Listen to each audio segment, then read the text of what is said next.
Welcome back to Unintended Consequences, episode 48. Today's story is one of those rare examples where the cure was almost worse than the disease, at least at first.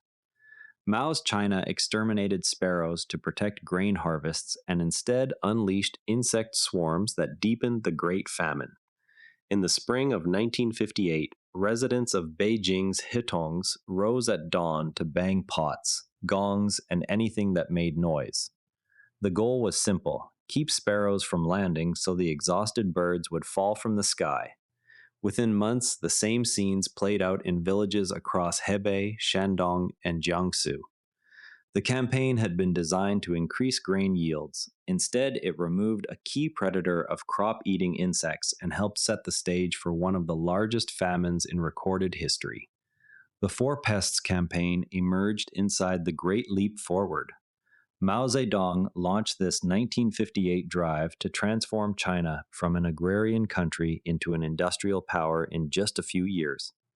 Agricultural surpluses were expected to feed city workers and pay for imported machinery.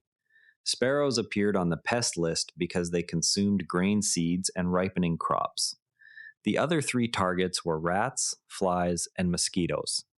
Party planners drew on both traditional pest control practices and recent public health successes against mosquitoes. They treated the birds as a straightforward production constraint. Eliminating them looked like an inexpensive way to raise output at a moment when every kilogram of grain mattered for steel quotas and urban rations. Local cadres who met or exceeded pest-killing targets earned political credit. This reinforced the sense that the policy aligned incentives with national goals. The campaign began in earnest in April 1958 with mass rallies and school drills. Families were told to destroy nests, smash eggs, and shoot or net adult birds. In cities, factory whistles and household utensils created continuous noise barrages. In the countryside, villagers formed sparrow-killing brigades that patrolled fields at dawn and dusk.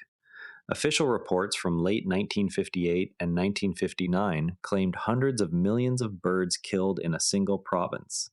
Newspapers printed photographs of children proudly displaying slingshots and piles of dead sparrows. Some agronomists inside the Chinese Academy of Sciences quietly noted that sparrows also ate large numbers of locusts and other insects. Their cautions were sidelined amid the political pressure to demonstrate revolutionary zeal. By the end of 1959, the Eurasian tree sparrow had become rare in many eastern provinces. With sparrow populations collapsed, locust and other insect numbers rose sharply in 1959 and 1960. Fields already stressed by communal dining halls, exaggerated harvest reports, and diverted labor for backyard steel furnaces now faced unchecked insect damage. In parts of Hainan and Anhui, locust swarms stripped entire districts of foliage within days. The loss of an avian predator was only one factor among many that produced the 1959 to 1961 famine. Yet it amplified the effect of already reduced planting and harvesting capacity.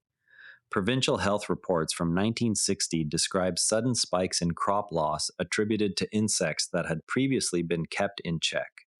Rural families who had participated enthusiastically in the killing drives watched seedlings vanish. Some later recalled the eerie silence in fields where birdsong had once been constant. The ecological chain ran from policy directive to local mobilization to near total removal of one species to rapid growth in others to measurable declines in grain that reached the state granaries.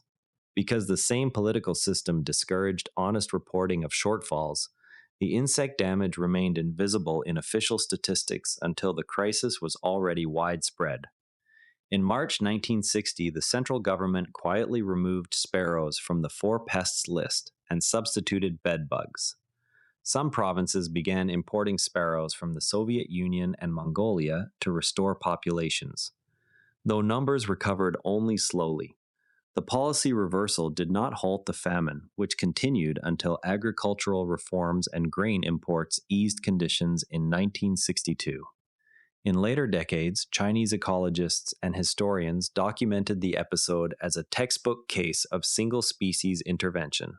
Today, The Eurasian tree sparrow is again common across China. The Four Pests campaign is taught in some university envy studies as an early warning about the risks of treating living systems as simple machines. Grain loss to birds was the narrow variable here.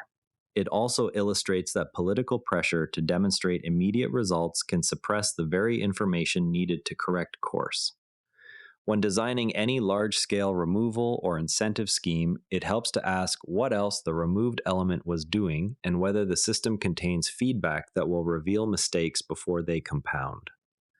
The same question applies today whenever policymakers consider eliminating a species, a regulation, or a market practice whose full set of relationships remains only partly understood. What feedback mechanisms would you want in place before approving the next large-scale removal? And that's where today's story leaves us. If it changed how you see one everyday decision, that's the whole point. Pass it along to someone who'd appreciate it. And we'll be back tomorrow with another case. And if you'd rather watch than listen, find us on YouTube at Nerra Network. Links in the show notes. And before you go, this show is part of the Nerra Network, a family of daily podcasts on tech, science, and markets. Each one a short, sharp briefing you can finish on the commute. If today earned its place in your feed, here's your next listen. Tesla Shorts Time, your daily deep dive into everything Tesla. Find every show free at nerranetwork.com. This episode used AI voice synthesis of my voice. Editorial selection and analysis are my own.